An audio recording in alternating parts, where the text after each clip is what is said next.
As we begin persuasive speaking, we're going to start to look at some of the methods that you might use to persuade an audience. We'll look at these and then we'll talk more in other videos about how you apply this information. The first of the ways that you might use to persuade your audience is cognitive dissonance. Cognitive dissonance is like an uncomfortable feeling you might create in the minds of your listeners. I'll give you an example. If you want to do a presentation on not texting and driving, you do a survey because everyone's going to do a persuasive survey for their topic. And in your survey, you learn that most of the audience, although they realize you should not text and drive, they do. So you put together your presentation and you talk about things like the statistics of people who text and drive and the accidents that happen.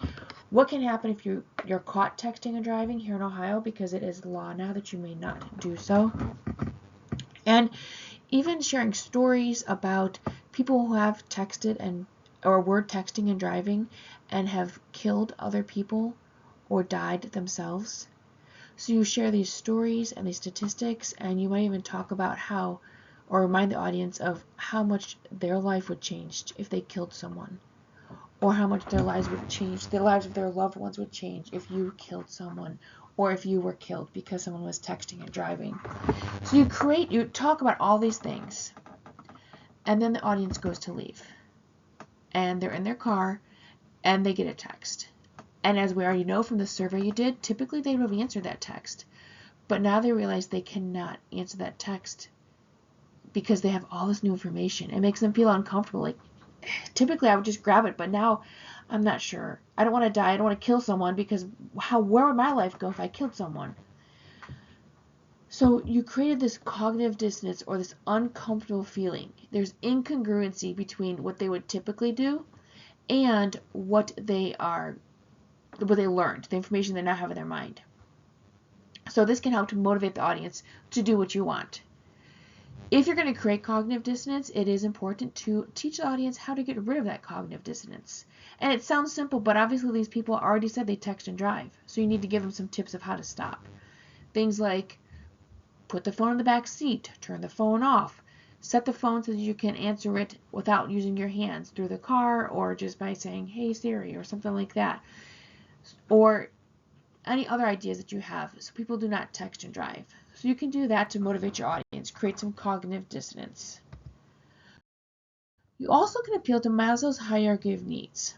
Maslow's hierarchy of needs has been developed a long time ago by someone named Maslow, and it's been adapted. It's used in education and business and all different areas. So you may have seen Maslow's hierarchy of needs before. You may have seen different versions of it with different levels, more or less levels, or different names for the levels, but this is the version that we use for this class. Maslow's hierarchy of needs starts at the bottom with physiological needs. We all have the need for food, for clean air and water and sleep and things like that. Once you fulfill that bottom level, you can move up to safety needs. And in safety needs for Maslow's, this is things like we need to feel freedom from threat. We want to be able to go to the store and feel that we're safe, and go to school and that we're safe. But it's also things such as we need to know that we can rely on generally what's going to happen. Now, in interpersonal communication, we go into detail on how we have to have spontaneity sometimes, but we're focusing on the safety right now and the basics of it. We need to generally feel that we can go through the day and expect we know what's going to happen, and that gives us a feeling of safety.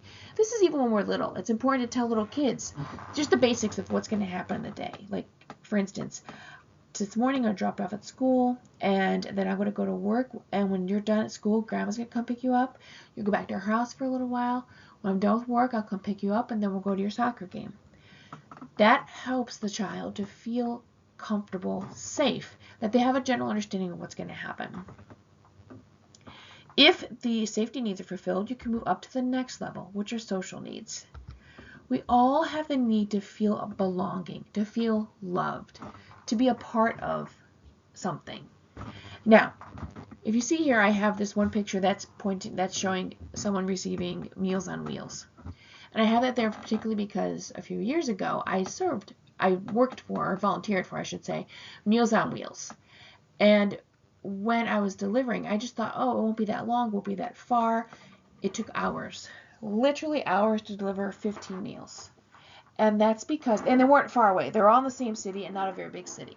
But it's because it was doing more than just providing these people with physiological needs, which I thought initially it was. But you receive Meals on Wheels when you are not able to get out, people aren't able to come and help you, and you're not able to do a whole lot. And when people can't get out and people can't see them, not only is it difficult for cooking, but they also don't have that connection. The connection and that social need that we have to be with someone, to connect with someone. And so, as I'm delivering these lunches, of course, we're going to stop and talk about your childhood memories. Or, yeah, I'll talk to you and look at your pictures from your granddaughter's wedding, things like that. So it was fulfilling not only the physiological needs with Meals on Wheels, but also those social needs, the need to belong. If those social needs are fulfilled, then you move up to the self-esteem needs. We all have the need to have a good self-concept, to feel good about ourselves. If that is fulfilled, you can move up to the top level, which is the self-actualization. It's kind of that be all that you can be level. This is when you're realizing your full potential, when you are really striving for you being the best person you can. Now, in Maslow's hierarchy of needs, just as you can go up, you can also go down. And in going down, what I mean is that if those bottom levels are not met, then you are brought down again. I used to have a different example, but now everyone in the world literally has the same example of this. COVID. When COVID hit, people did not know what was going on. People did not feel safe. There were people who were having trouble with housing, with food, things like that, where those bottom levels were being threatened, and nobody could work on self-actualization, self-esteem, social needs. And there's lots of studies and information that says how people who were growing up that time, they didn't have those social interaction that they needed to develop certain skills, or people continue to be more reclusive sometimes because of those skills that were lacking during that time. So that this has definitely impacted our society. And so during that time, people weren't able to work so much on that self-actualization, or again, the self-concept needs or things like that, because we were being brought down by something that left us not feeling safe, and our physiological needs sometimes weren't being fulfilled. Even just being sick is your physiological needs not being fulfilled. Now, in your presentation, as you look at Maslow's, you can see as you go higher up, it becomes more abstract. And in your presentation, you can appeal to those lower levels, not the higher up levels. You can appeal to the safety and the physiological. So you might say, our air is not really as clean as it should be. Or, you know what? In our country, we're not as safe as we think we are. So you can appeal to those lower levels. And so you're kind of bringing people down, saying, we need to work on this. And that's how you try to persuade them, convincing them that their food is not as hormone-free as it should be. So I'm not going to be working on self-actualization. I need to work on this food, make sure that we're eating safe food and stuff like that. And that's how you get people to change. Another way that you can get people to change is appealing to the emotions. Fear, anger, pride, wherever it might be. Now I'm going to talk later about when emotions work and when they don't work in persuasive presentations. So it's not just a blanket, you can use emotions all the time. It's a certain type of audience that you use emotions that it will work better than others. You can also try to motivate people with use of positive motivational appeals. And this is when you say, if you do what I say, good things will happen to you.